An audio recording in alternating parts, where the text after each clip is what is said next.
Ni mtumishi wa Mungu kutoka Boko Chama jijini Dar es Salaam, Papa Dickson Mwachi. Karibu sana Papa. Asante sana. Naona tangazo linapita hapa na mtazamaji analiona. Una tukio gani? Ni kweli tunalo tukio zuri la baraka lililoko mbele yetu litakalofanyika tarehe 3, 4 na 5 mwezi wa 4. Lakini siku yenyewe iliyolengwa ambayo wageni mbalimbali watakuwepo kutoka ndani ya nchi na nje ya nchi itakuwa ni tarehe 4 ambayo itakuwa ni siku ya Jumamosi. Tutakuwa na ibada maalum ya mguso wa kimungu ambayo ibada hiyo itakuwa na mgeni rasmi mtumishi wa Mungu Dr. and Apostle Joakim Kimanzi ambaye ni rais wa mitume na manabii Tanzania. Atakuwepo mahali hapo, lakini pia tutakuwa na waimbaji mbalimbali. Tutakuwa na mtumishi wa Mungu muimbaji wa nyimbo za Injili Jackson Bent atakuwepo mahali hapa. Tutakuwa na mtumishi wa Mungu muimbaji wa nyimbo za Injili Fojen Elihudi, tutakuwa naye mahali hapa. Tutakuwa na muimbaji Veronica Amani Sanga, naye pia tutakuwa naye mahali hapa, ni mtumishi wa Mungu muimbaji wa nyimbo za Injili. Tutakuwa na muimbaji wa nyimbo za Injili Bosco Onesmo, tutakuwa naye ni muimbaji pia wa nyimbo za Injili. Tutakuwa na muimbaji tena David D. Michael atakuwepo pia mahali hapa, ni muimbaji wa nyimbo za Injili. Lakini sambamba na hapo tutakuwa na wasanii wachekeshaji watakuwepo hapa.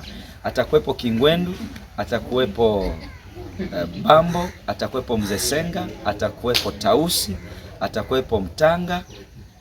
Wote hawa watakuwepo mahali hapa kwa ajili ya kuendelea kuifanya kazi ya Mungu endelee kwa vizuri. Lakini pia tutakuwa na mtumishi wa Mungu Prophet ACG Alvin atakuwepo mahali hapa, Prophet Chandaro atakuwepo mahali hapa. Kwa hiyo wageni ni wengi. Prophet Madawan atakuwepo mahali hapa, Prophet Apostle Niki Shaboka sauti ya Yesu atakuwepo mahali hapa, na waimbaji wengi na watumishi wengi. Tuendelea kupata confirmation zao ili kuweza kuifanya sherehe iweze kuwa vizuri. Kwa hiyo ni tarehe 4 ambayo ni tarehe maalum, tarehe 4 mwezi wa 4 kuanzia saa 4 asubuhi mpaka saa 10 jioni. Wote mnakaribishwa. Kabla ya kuagana na wewe mtumishi Papa, ninaona umetaja wasanii. Kiingilio inakuwa shilingi ngapi? Kiingilio ni bure kabisa. Kiingilio ni wewe kuweza kufika hapa, lakini pia chakula siku hiyo ni bure. Chakula, vinywaji ni bure kabisa. Naamini utabarikiwa, lakini pia neno la Mungu itakuwepo mahali hapa. Watu wote wa dini zote mnakaribishwa, hakuna kiingilio. Wewe ukifika ni kufika kwenye kitu na kaa, vinywaji vinakuta hapo, chakula kinakuta hapo, neno la Mungu linakuta hapo, lakini pia unatanua mbavu vizuri kwa ajili ya kucheka, maana Kingwenda atakuwepo. Mtumishi, lengo kubwa ni nini hasa? Lengo kubwa ni kujenga ufalme wa Mungu na watu kuendelea kumjua Mungu zaidi. Ndio lengo kubwa ambalo tunaikusudia, kwa sababu ufalme wa Mungu yeye inasema kazi ni nyingi sana, lakini watenda kazi ni wachache kazini shambani mwa Bwana. Kwa hiyo siku hiyo itakuwa ni ibada pia, ikiwa ni moja ya kujenga ufalme wa Mungu. Nimeona na wewe ni mwimbaji, pengine ukampa mtazamaji akapela. Nimeona unaimba wimbo wa Fanuel Sedekia, lakini Yusto Onesmo pia. Ninapenda sana watumishi wa Mungu hao. Napenda sana huduma ya uimbaji. Nampenda sana mtumishi wa Mungu ambaye kwa sasa ni marehemu Fanuel Sedekia, aliimba wimbo mzuri, anasema umeweka wimbo kinywani mwangu, Bwana niimbe sifa zako, umeniumba ili nikuabudu na kuabudu. Ni mwimbaji nayempenda pia, lakini pia Jackson Bent atakuwepo. Jackson Bent atakuwepo, mwimbaji mzuri kabisa aliyejawa na hofu ya Mungu, nampenda sana. Atakuwepo, anaimba wimbo wake, anasema anazo nyingi. Kuna baba yetu uliye mbinguni, baba yangu. Yes, wimbo huo pia ni wa kwake.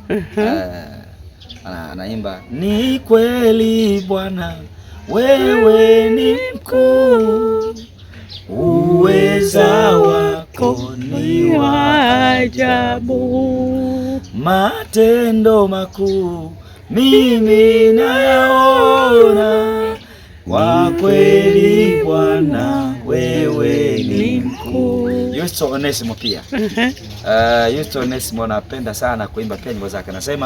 Anasema anaimba wimbo wake, anasema Mtu anayekuambia maneno kuhusu wengine, ujue atawaambia wengine kuhusu wewe. Hatari sana. Atakuwepo. Kwa hiyo mambo ni mengi, naamini tutabarikiwa wote. Mungu awabariki. Aha, papa, mpe mtazamaji namba yako. Namba yangu ya simu ni 0658 21 18 41, 0658 21 18 41. Lakini pia unaweza ukapiga 0797 22 18 41. Tunapatikana Boko Chama. Ukifika Boko Chama usipate shida, uliza kwa papa, utakuwa umefika. Akiwa pale Tegeta ama Mwenge anapanda gari za wapi? Akiwa Mwenge anapanda gari za kuelekea Bunju. Panda gari za kuelekea Bunju, mwambie konda nishushe kituo cha Boko Chama, na kisha ukishuka Boko Chama uliza kwa papa. Ukiwa unatokea Mbezi Kimara, Mbezi tuseme ya Magufuli huko. Kwa Magufuli, alright. Ukiwa unatokea Mbezi Magufuli pale, panda gari za kwenda Bagamoyo. Kuna gari zinatoka moja kwa moja. Gharama yake ni shilingi 1500 kutoka Mbezi kwa Magufuli mpaka kufika hapa Boko Chama. Ukifika hapa shuka, mwambie konda na shuka kituo cha Boko Chama. Ukishuka kituo cha Boko Chama uliza kwa papa. Bodaboda wote walioko pale Boko Chama ni waaminifu. Bajaji wote ni waaminifu. Tena ukisema naenda kwa papa, kuna wakati anaweza kubeba bure kabisa. Mungu akubariki sana.